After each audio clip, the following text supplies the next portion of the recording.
All right, so we're back live. Part two, I guess. Peter, just make sure you're here. Hello, Yeah, hello. all good. All right, we're back. So we were just talking about. Wow, it's a little different. Minero, I think, if we want to jump Yeah, right back to it. you know, I thought it was a questionable pick because his offense is really really lagging in my opinion. I didn't really, and he's an advanced prospect. Whereas he's 22 years old. He only has a 10 upside. He doesn't have the same upside as the guy you took. I was just surprised. I looked at him as a, second or third round type Yeah.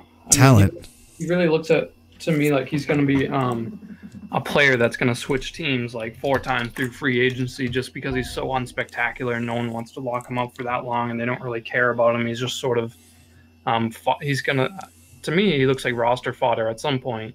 He'll be really valuable to someone in a pinch to play really good defense, but the bat is never going to be pretty. Yeah, there's a lot of third basemen in the league who possess a really below average bat, and they play tremendous defense. And I think he fits into that mold like almost right away. You just don't see much of a ceiling with him. So I'm surprised with a bunch of different upside players available at number 12. I thought it was for sure a reach and probably one that GB wants to. He probably wanted to take it back as soon as he picked him.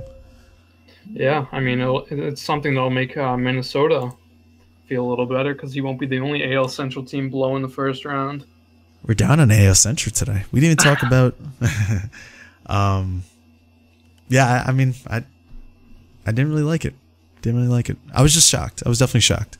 Yeah, I was surprised. He was a guy I had on my list, and like you said, I think I probably had him pegged around the second or third round. I think a first round. I guess we're kind of jumping here. Houston's 3 first round picks. I was definitely a fan of all 3 of them. The first guy we already talked about. Yep. The second guy, Preston Franklin. I liked him too. He went 18. He's an upside power build that I thought Minnesota would be more in love with. Yeah, I'm a fan of Franklin. He definitely has home run issues pegged on his player card. Sure. His Fair. stats indicate that he's giving up well more than 1 per 10 innings. So that's certainly a red flag. I guess if he didn't have that red flag, he probably would have went 20 picks higher. So that's part of the value. Like he couldn't have gone 20 picks higher because he was picked 18. So I take that back. But he could have went 10 picks higher if he Nice. didn't have that red Nice. flag. I mean, Sorry to take, guys. I've been working all day. it's all good. It's a red flag that may correct itself, but at 18 in a weak draft, and this guy has high upside. It's going to take him a while to make the majors anyway. I thought Houston really, turned away with a nice pitcher. And then the other guy he took, James McAslin, he is a guy who'll be ready, I guess, in shorter time. But he looks like he could either be a nice reliever or, if not, a back-end and rotation type dude. Yeah, I actually think McAslin will end up being the better pitcher compared to Franklin. I was really high on McAslin. I think he's a starter. Based on his health, I'd probably move him to the he is listed as a starter, but he has 50 endurance right now. Yeah, which is nice in my opinion because you could put him either way, and I think you turn out happy. Yeah, I would definitely push him towards that starter role, given his health. I think he's gonna be really good. I think he was a better pick than a lot of other selections in this 20s range. Yeah, so overall, I'm definitely high on Houston for connecting those 3 first round picks. Yeah, he definitely hit at least 2 out of 3. I don't have any doubts about that.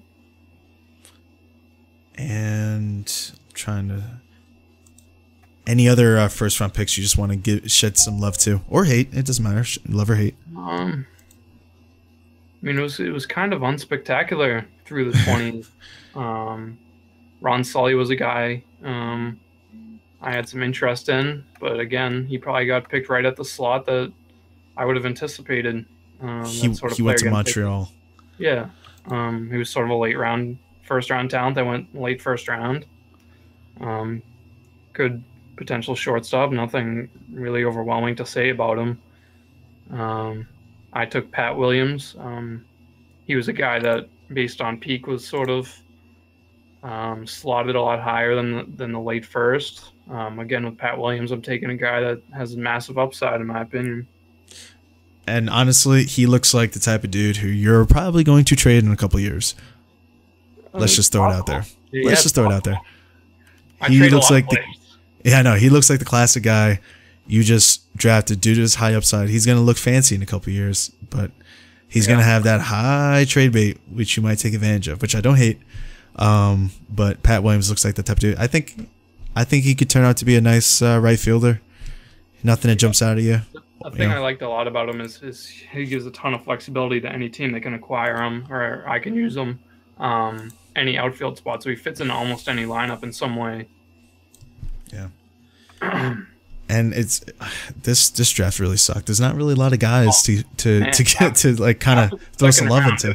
It was pretty rough. I'm telling you, I had a list to Andy, and I got none of those guys. Thinking now, like, oh, you could get him in the 4th round, 5th round. No, they're gone in the 2nd, 3rd round. I guess we're at the point where we're ready to jump to the 2nd round. So I'll throw a couple names that I liked in the early 2nd. And it's funny because we're gonna jump to the 2nd round here, but it's like it's almost like it's the rest of the draft we're gonna talk about. It's not just the 2nd round. I agree. These guys would have been 3rd rounders last year. It's the 1st round and everything else. So go on. So I guess we're gonna jump to the early to mid 2nd. One pick that stuck out to me was Isidoro Jarigi. He went to Atlanta, 41st overall. He was a player that I was really high on.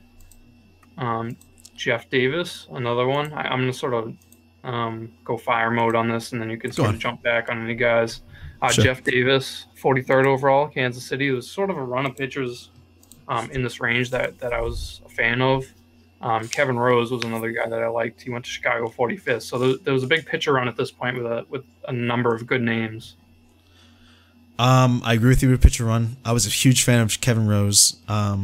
He looks like he could be one of those underrated relief pitchers who have insane vitals. Almost like, he's an Andy pick. So he looks like the guy Quan on Cincinnati. I don't know if he'll be Quan, but he definitely looks like he could easily be a bullpen ace. Yep. Any relief pitcher with a 90 control is definitely super valuable. I would say overall, if you're gonna look at this overall draft, this was a relievers draft in my opinion. There's a lot of relief arms that you could pick up, and build a little stable bullpen. The guy from Atlanta, the guy in Minnesota, I liked. Clay Gregg. Obviously, the guy Kevin Rose. I think there's another one that I'm missing. Well, other people went to the 3rd round. Even though we're talking 2nd, I'm just going to go on. I was a big fan of Houston's pick in 68, 3rd round, number 8, Emmanuel Becena. Yeah, I heard some groans after he got picked. It sounded like a lot of people were in on him. A lot of people probably liked him. But overall, I thought there was a lot of quality reliever arms. But a guy who I liked in the 2nd round, not talking about pitchers, is I just missed his name. Did he even go 2nd round? I want to say he went to Minnesota. Was it Mitch Higgins? Yes, 3rd baseman. Yep. I thought he would be a 1st-round pick.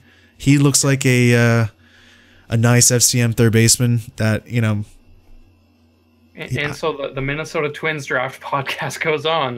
Yeah, well, I mean, considering he had 3/4 of the picks, we had to. Right.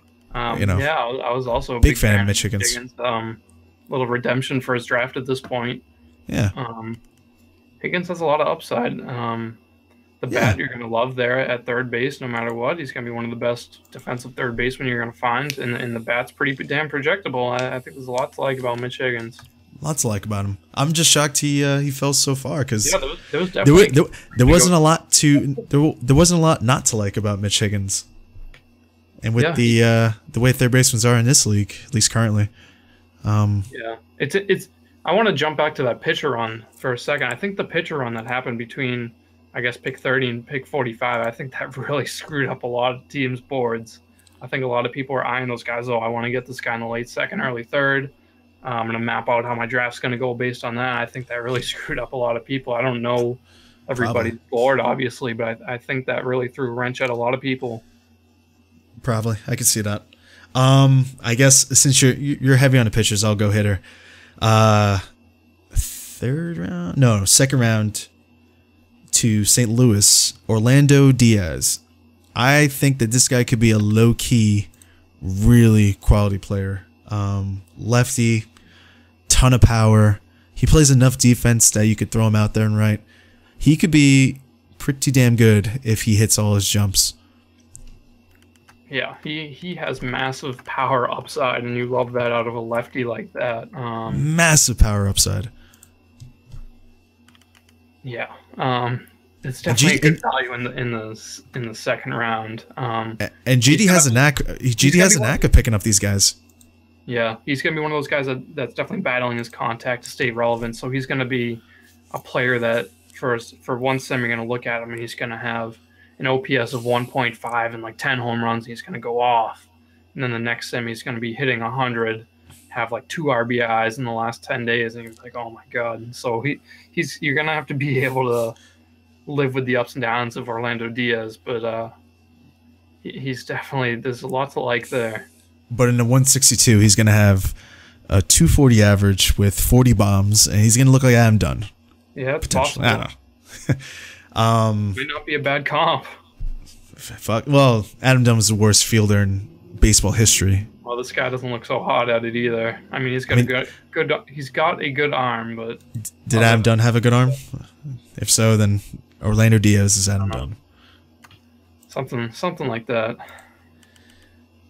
I'm honestly not even gonna look 4th round past. I'm just looking within. I'll be done talking about this draft after the 3rd round. There's not much we can hate on. The first round's more effective for letting our hate out and feeling better about ourselves. Well, we really took out all of our frustrations on Mescotix, so exactly. Let's see what else is sticking out to me here. Boom, boom, boom. I guess we're sort of done with the second round at this point. I was also a fan of Steve Whipp to Pittsburgh. I guess he could be like a lower end Mitch Higgins.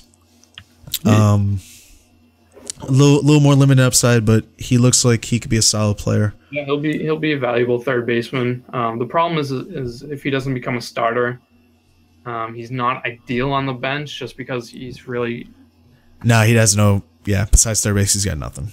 Yeah, right, exactly. He's a very valuable defender there, but he needs to develop well enough to be a starting third baseman. Otherwise, he doesn't provide a ton of value to the Major League 25 man.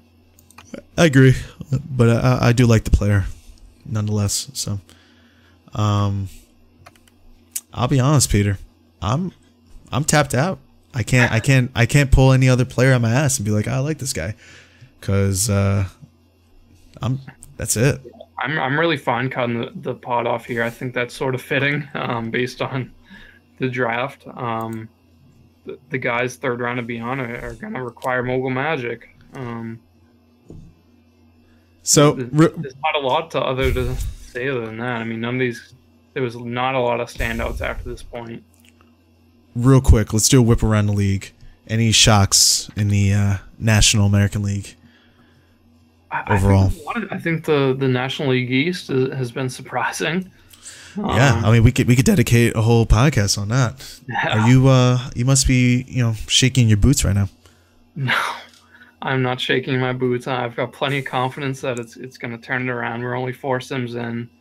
Some GMs really sort of hit the panic button very quickly. I'm a little slower on that trigger, so I'm not worried about anything yet. Well, Atlanta and Philadelphia both have incredibly young rotations, and they're both incredibly talented. Yeah, and I still have the best rotation, so I'm not worried. And I'm not counting out Florida as a great young staff either. Yeah. So I've heard that story before. Yeah. Okay. Two teams I'll give love to. San Diego, tremendous start, and they've made some great moves too. And Baltimore turning it around. I'm telling you, I've been on the Baltimore bandwagon for the last 5 years, so I'm not jumping off yet. It appears as if the David Horn addition might have been really good for him. It seemed like he was really struggling for that top of the order type of bat. That really would set the table for it. He has a lot of like power type hitters. So maybe that was one of the keys on turning around Baltimore.